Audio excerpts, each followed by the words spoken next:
Glad to see you back for more. And if it's your first time, stay tuned for facts, action, insight, and a smoke flavor filled podcast. It's all day with JJ. Let's get into it. Bam! Hey man, weekly Wednesdays, Wild Out Wednesdays, Get Right Wednesdays, Get Live Wednesdays, whatever you want to call it, man. Stay tuned every single week for every single Wednesday. We're looking to drop these action-packed episodes. And whatnot, better Wednesday to start off with this one, considering the fact that we just had week one of the NFL, week two of college football that was full of a lot of different things. And to kind of give the listeners and viewers who are checking in right now, I guess kind of like an insight on what to expect. I'm basically going to come in here and try to talk about maybe 2 to 3 main topics, with those being probably the most outstanding games that I saw personally. And this is my opinion for those of you, like I said, checking in, as well as following those 3 main topics up with what I would probably like to call random facts and things to watch out for with the upcoming week. So without further ado, man, let's go ahead and dive into it.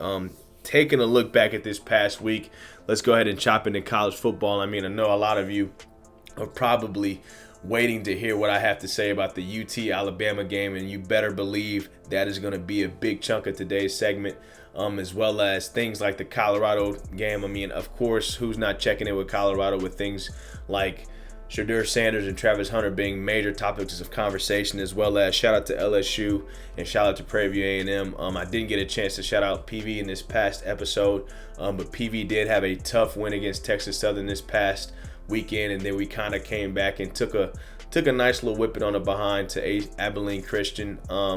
But all that needless to say, let's go ahead and dive into this action-packed, notes-filled episode. I don't know for any of you that can probably see that are watching on the tube right now, man. I've kind of got my book right here with hella notes just from what I've taken throughout the entirety of the weekend.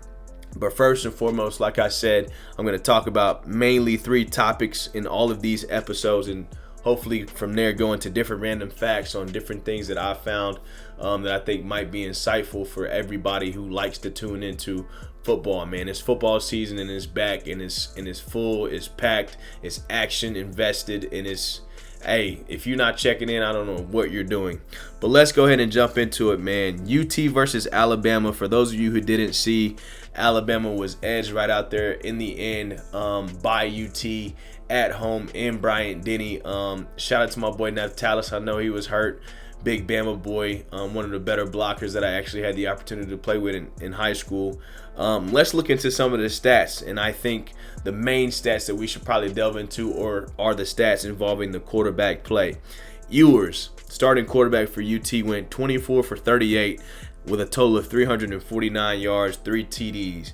And then on the other side of the ball, we had Milroe, who actually came into his first year being the main starter, following up a very tenured Bryce Young. He had 14 of 27 for 255 yards with 2 TDs and 2 interceptions. First and foremost, just off of rip, giving you my insight off of Alabama, considering the fact that I did play in the SEC. This is one of the most shakiest secondaries that I have ever seen up under Nick Saban's reign within the past 5 to 10 years. And a lot of people, I don't know if you guys know, but defense is truly Nick Saban's baby, specifically the secondary. I mean, they had a lot of holes. I mean, Adonai Mitchell, I think that's how you pronounce his name, 6'4", very speedy. Number 5 had 2 amazing catches from Ewers over the top. I think Alabama was trying to play a cover 2 man, and that safety projectedly on Mitchell's side got caught twice biting into the coverage, thinking, not necessarily containing his main responsibility was really the deep half of the field. He got beat over the top twice. Speedy Mitchell made 2 great catches, and Ewers did what I think all college quarterbacks should always do, which is just give your athletes a chance. He dumped him right over the middle. He kind of had an arc-like pass like Russell Wilson likes to do. Shot that ball straight up in the air, gave his receiver an ability to run up under it, and then bam, hit for big touchdowns.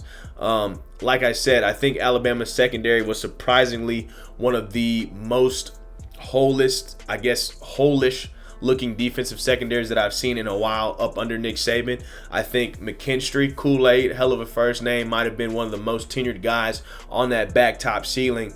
And I mean, I think these guys just got to get back to the basics. I think when you look at the grand scheme of things, Alabama went into the fourth quarter. They had a lead, but they got hit with these 1 to 2 big plays. And the bigger the games, the more and more these 1 to 2 big plays have an impact on the outcome. Looking on the offensive side of the ball for Alabama, of course, you had, Milroe starting off his first year as being the main go-to guy. Of course, being more so a dual threat quarterback who's able to use his legs. But you also got to look at that offensive line. I think they had a few true freshmen that came out and started for him. And what I want to just tell the folks listening and tuning in right now, so many people like to think that Alabama is unbeatable because they feel like Alabama is, of course, always been known as that dynasty team. They've been the team of the decades. They've been the team for everybody out there who's in their 20s. Alabama has always been on top, the topic of conversation. But people fail to realize Alabama goes through rebuilding years just like our teams that we love and support every single day. And right now, Alabama is in a rebuilding stage. Who's to say that they haven't had a quarterback that hasn't been dominant when you look at the past with Bryce Young, Mac Jones, Jalen Hurts, Tua Tagovailoa, however you say Tua's last name. Please forgive me for the disrespect, Tua. Even guys like Blake Sims, who had great ability in the pocket for Alabama quarterbacks. The biggest critique that I have about Milroe is the fact that he made reads a little bit too late. If you look at the 2 picks that he threw, both of the picks were interceptions that probably could have been avoided. I mean, I know for a fact the second pick, he rolled out. He had a receiver that was running either a regular hitch or a regular comeback route, and the ball was out too late. And he allowed the guy to play underneath and intercept the pass. As a quarterback, you have to be able to realize the higher the competition, the quicker you got to be on your releases, and the quicker you got to be when trusting your receivers. When a receiver is coming out of his breaks, especially if he's running a stick route, or a hitch or a comeback route, the ball's almost got to be out of your arm or out of your hand by the time he's already breaking down, turning back around, right? So what that means is as soon as the receiver is getting to the top of his route, the ball has got to be out, because not only does that give you as a quarterback the ability to get the ball out to evade pressure, but it also stops guys who are playing the curl to flat, those guys who are playing underneath. It stops them from making those underneath interceptions. And Milroe, although he had 2 interceptions, he really didn't have too bad of a game. Earlier on, he missed number 2. I don't quite remember what that young man's name is. He missed him on a decent open wheel that could have also busted the game wide open. Even on some of his connections, I think if you look back at the game, you see Milroe was trying to evade the pocket a lot, and every time he was making a pass, he was normally throwing the ball high into a receiver's hands who probably had 2 to 3 people already guarding them. And these receivers, of course, they go to Alabama. They were predominantly 4 to 5 star recruits, so they're going to make acrobatic catches.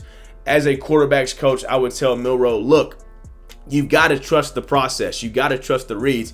Even on the dig route, which is just a guy, a receiver, pushing up 10 yards and coming in, he threw the ball late. A lot of these instances where Milroe was standing back in the pocket, I would have rathered him, if I was his quarterback's coach, to throw the ball a little bit earlier than what he was showcasing. Also, he can't be afraid to use his legs. I know that he's probably trying to prove to the jokey average public that, look, I'm also a pocket passer. I can also make the deep balls, make these deep throws.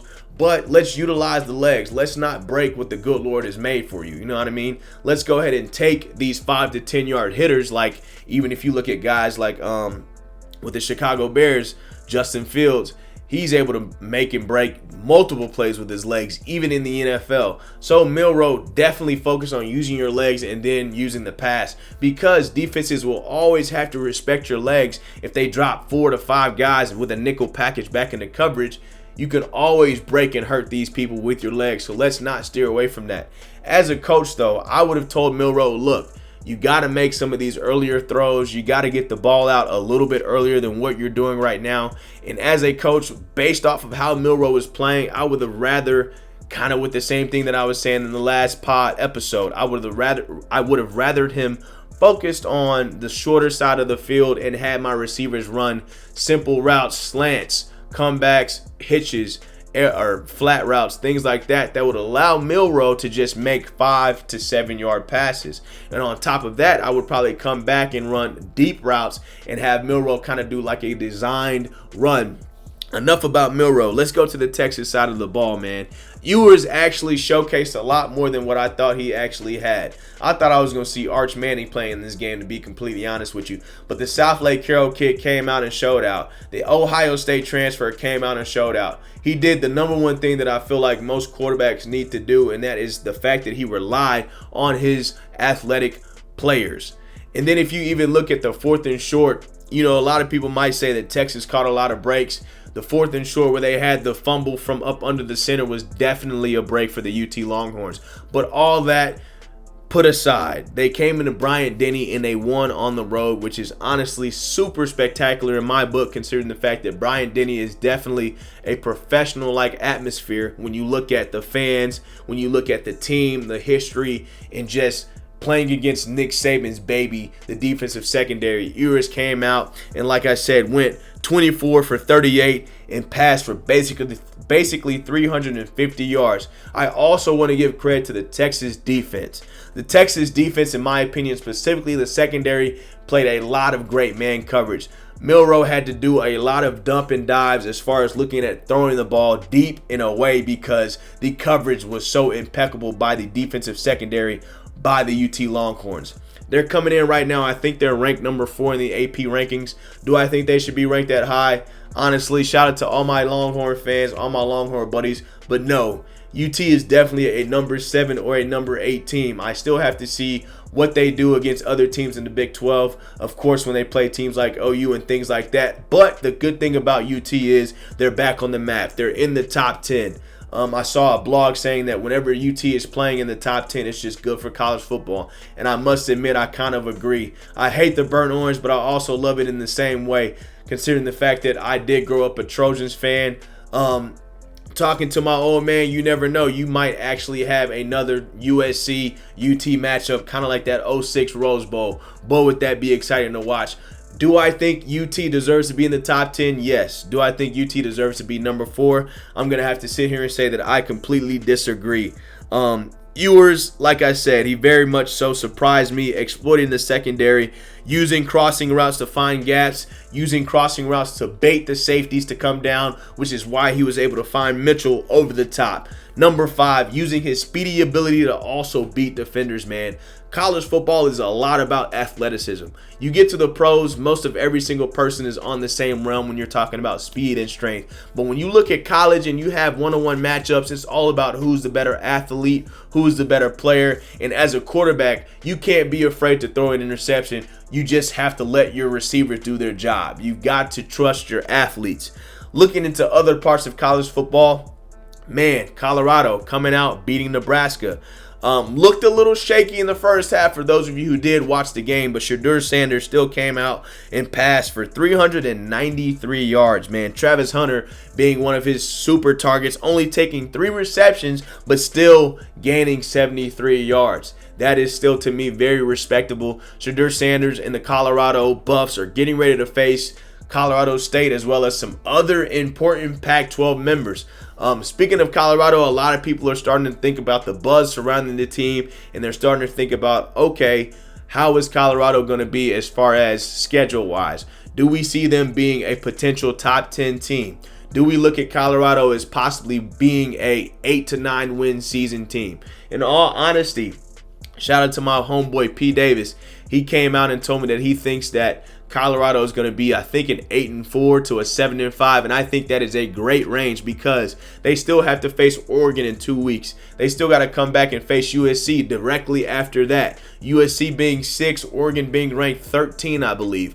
And honestly, the Pac-12 has caught a lot of flack in past years for not being a super football conference, only producing certain teams like USC, UCLA here and there, Washington kind of showcasing their talent here and there. But the Pac-12 has 8 teams in the top 25.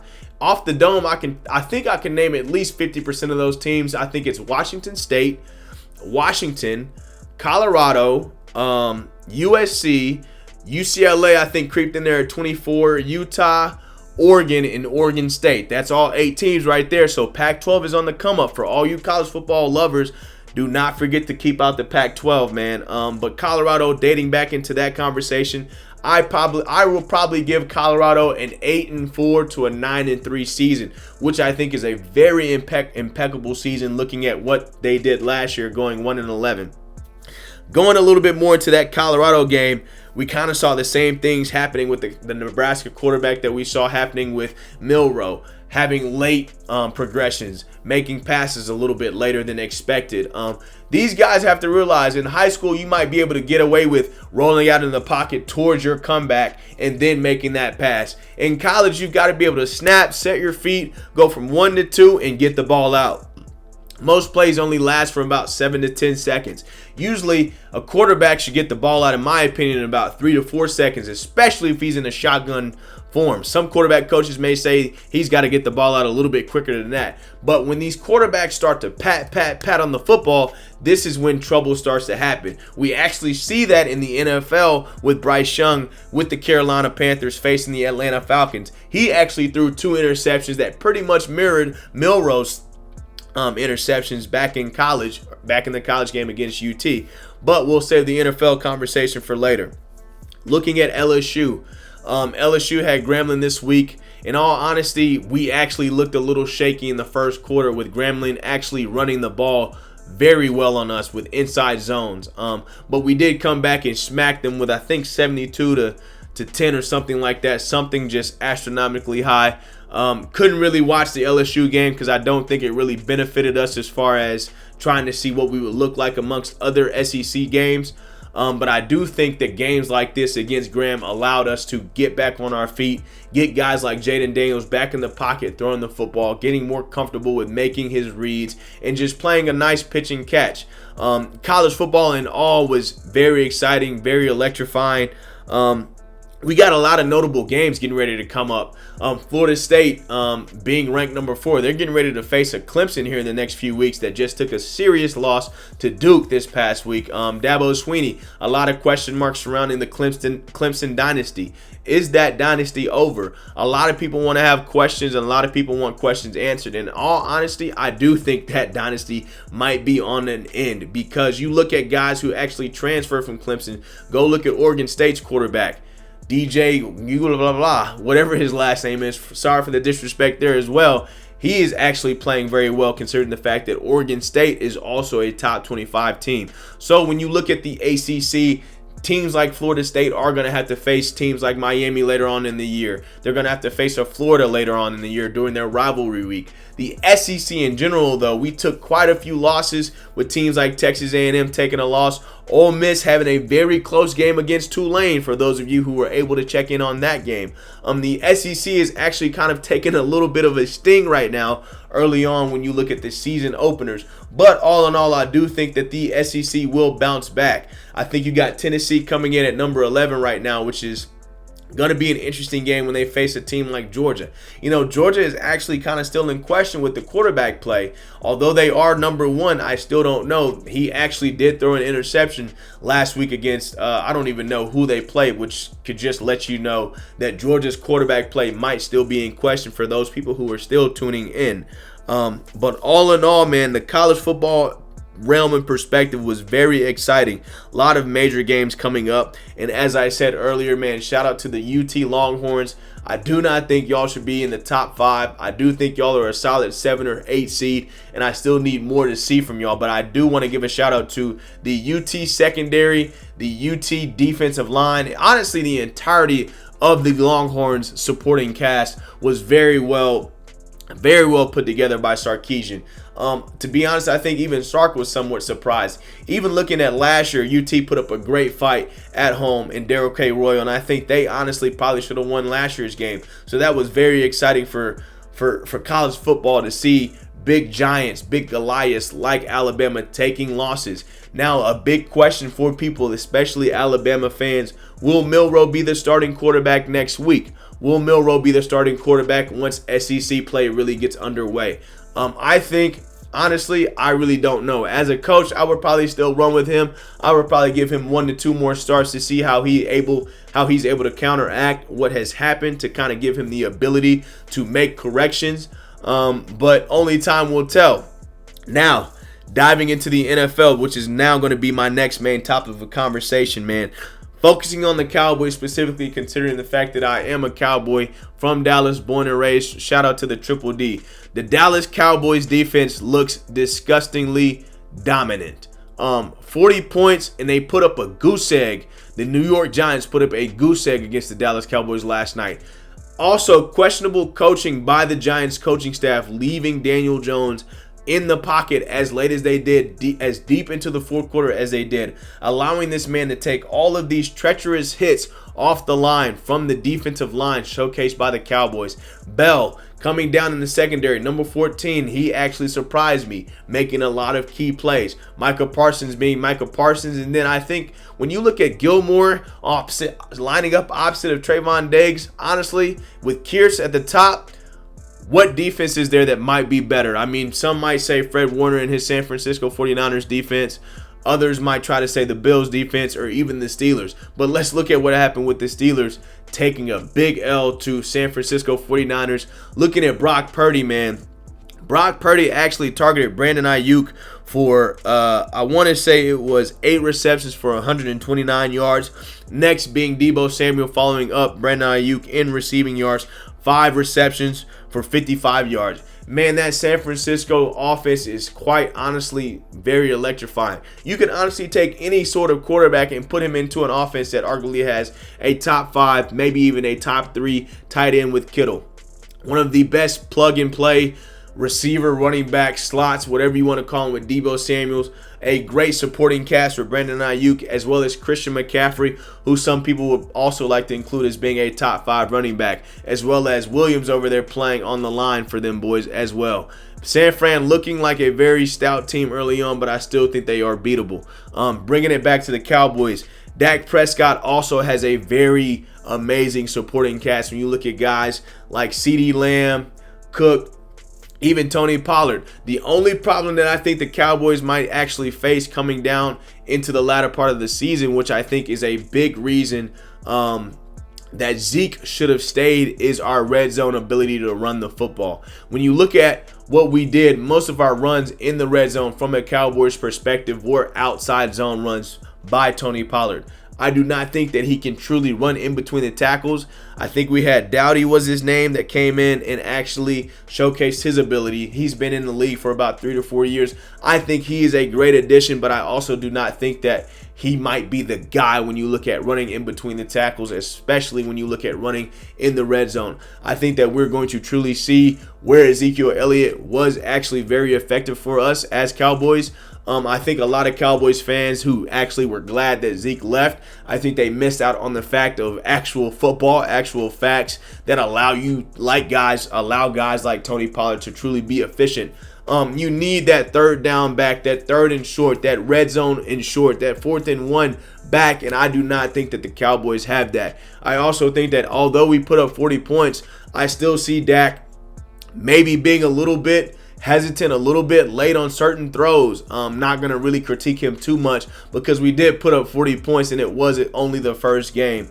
But when you look at the supporting cast and you look at this year, Mike McCarthy calling the plays, honestly, how can you not be one of the better teams? How can you not be a team that is going to be dominant, especially looking at the NFC? In Philly having trouble against New England. Shout out to Tom Brady being recognized. Philly's defense also looking very saucy with Slay on the back end, coming up with a nice interception. But like looking into more of the NFL, I'm just going to shout out some random ideas, random facts that I think if you were a big NFL person that you should focus in on. Shout out to Atlanta Bijan Robinson, man. Kind of being looked at as like the Deebo Samuel of the Atlanta Falcons.